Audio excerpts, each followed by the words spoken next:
হেই বন্ধুরা, আজ আমি হাজির হয়েছি 2023 সালে মুক্তিপ্রাপ্ত একটি American animated anthology television series what if season 2 এর এপিসোড 3 নিয়ে। এর আগে আমি এই সিজনের এপিসোড 1 এবং 2 অলরেডি এক্সপ্লেইন করে দিয়েছি, তাই আপনারা যদি সেই এপিসোডগুলি এখনো কেউ দেখতে বাকি থাকেন তাহলে অবশ্যই ডেসক্রিপশনে দেওয়া লিংক কিংবা হোয়াট ইফ প্লেলিস্ট চেক করে নেবেন। ওকে, তো ইন্ট্রোডাকশন আর না বাড়িয়ে চলুন যাওয়া যাক মূল ভিডিওর দিকে। শুরু করার আগে হেই, আমি Raja and welcome to the Bonghood junior.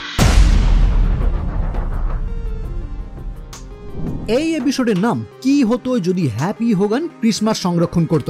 এবার নাম শুনেই আশা করি বুঝতে পারছেন এই গল্পের মূল নায়ক হ্যাপি হোগান, যে ক্রিসমাসে হতে চলা কোনো বিপদ থেকে সবাইকে রক্ষা করবে। এবার এখানে যদি কারোর প্রশ্ন আসে এই হ্যাপি হোগান কে, তাহলে সেটা আমার দুর্ভাগ্য।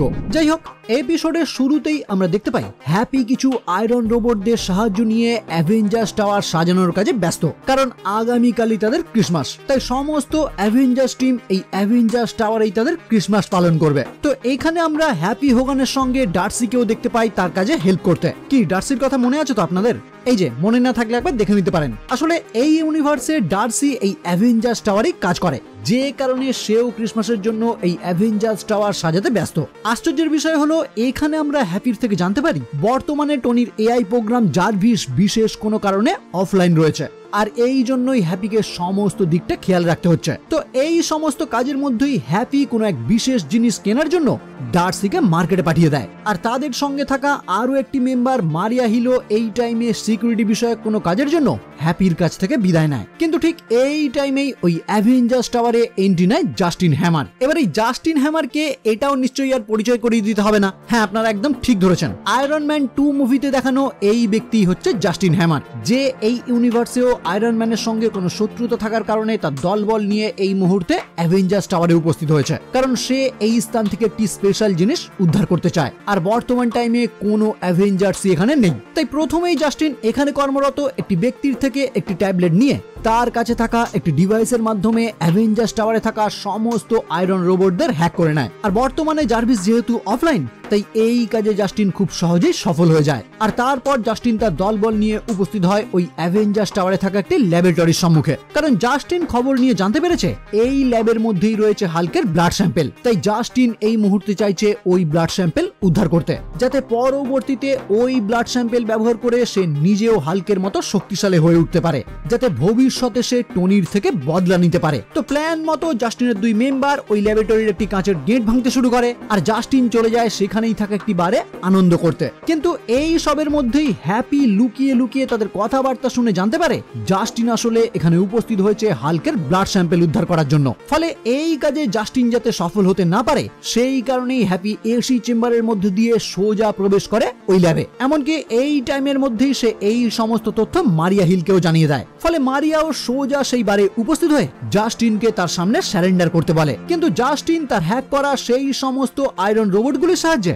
মারিয়াকেও সম্পূর্ণ ব্যর্থ করে বন্দি করে নেয়। আর এই দিকে হ্যাপি ওই ল্যাবে প্রবেশ করে হাল্কের ব্লাড স্যাম্পেল সাইড করার টাইমে তাড়াতাড়ি করতে গিয়ে তার নিজের পায়ে ওই ইনজেকশন লেগে যায়। ফলে হাল্কের সমস্ত ব্লাড স্যাম্পেল এখন তার শরীরেই চলে যায়। ফলে হ্যাপিও ধীরে ধীরে হাল্কে রূপান্তরিত হতে শুরু করে। কিন্তু এতক্ষণে জাস্টিন ওই স্থানে উপস্থিত হয়ে সেই গেট ভেঙে হ্যাপির উপর আক্রমণ করতে শুরু করে। ফলে হ্যাপিও কোনো ক্রমে সেখান থেকে পালিয়ে একটি স্থানে লুকিয়ে পড়ে, আর এক এক করে সমস্ত অ্যাভেঞ্জার্সদের কল করতে শুরু করে। মানে নাতাশা, টনি, ব্রুস সকলকেই সে কল করে এই বিষয়ে সতর্ক করতে চায়, কিন্তু তারা সকলে আগাম ক্রিসমাস পার্টিতে ব্যস্ত থাকায় কেউই হ্যাপির এই কল সিরিয়াস ভাবে নেয় না। ফলে পরবর্তীতেই হ্যাপি ডার্সিকে কল করে এই ব্যাপারে বললে সে বাইরে থেকেই অ্যাভেঞ্জার্স টাওয়ারের দিকে তাকিয়ে বুঝতে পেরে যায় নিশ্চয়ই সেখানে কিছু প্রবলেম চলছে। তাই সে হ্যাপিকে পরামর্শ দেয় যে কোনো উপায়ে তাদেরকে জারভিসকে অনলাইন আনতে হবে, তাহলেই একমাত্র এই বিপদ থেকে রক্ষা পাওয়া যাবে। কিন্তু এরই মধ্যে জাস্টিনের 2 মেম্বার হ্যাপিকে দেখতে পেয়ে তার উপর গুলি চালাতে শুরু করলে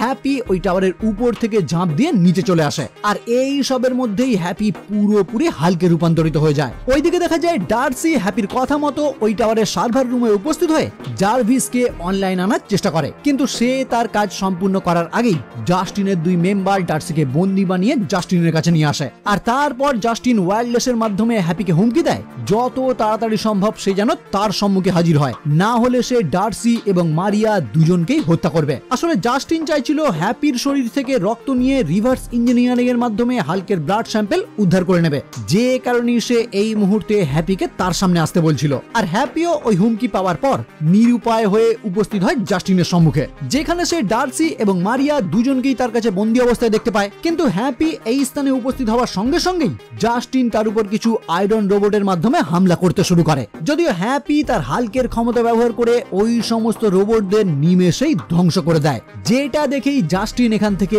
মানে কেটে পড়ে। ফলে হ্যাপি ডার্সি এবং মারিয়াকে রিকোয়েস্ট করে তারা যেন যত তাড়াতাড়ি সম্ভব জার্ভিসকে অনলাইন আনার চেষ্টা করে, না হলে হয়তো এই টাওয়ারের আরো বড় ক্ষতি হতে চলেছে। ফলে ডার্সি এবং মারিয়া লেগে পড়ে জার্ভিসকে অনলাইন আনার কাজে, আর হ্যাপি রওনা হয় জাস্টিনকে বন্দী করার উদ্দেশ্যে। কিন্তু আয়রন রোবটের এক বিশাল বাহিনী হ্যাপির রাস্তায় বাধা হয়ে দাঁড়ায়। যদিও এবারও হ্যাপি তার ক্ষমতার সাহায্যে এই বিশাল বাহিনীকেও নিমেষেই ধরাশায়ী করে দেয়, আর তারপর সে সোজা উপস্থিত হয় জাস্টিনের সম্মুখে। কিন্তু এই মুহূর্তে জাস্টিন তার হ্যাকিং এর সাহায্যে হাল্ক বাস্টার শুট পরে হ্যাপির সঙ্গে লড়াই করতে শুরু করে। এখানে আমরা হাল্কের সঙ্গে হাল্ক বাস্টারের সেই পুরনো লড়াইয়ের মতোই সেম কিছু দৃশ্য দেখতে পাই। আর ওইদিকে ডার্সি এবং মারিয়া বহু চেষ্টার পরেও তারা কিছুতেই সফল হতে পারে না জার্ভিসকে অনলাইন আনতে। মানে এখন তাদের একমাত্র উপায় হ্যাপিকেই ওই জাস্টিনকে থামাতে হবে। তো সেই মতোই হ্যাপি কোনো প্রকারে ওই হাল্ক বাস্টার শুটের কিছু ড্যামেজ করার পর পুরো অ্যাভেঞ্জার্স টিম উপস্থিত হয় ওই স্থানে। আর প্রথমেই হাল্কের মতো এইরকম একটি মনস্টারকে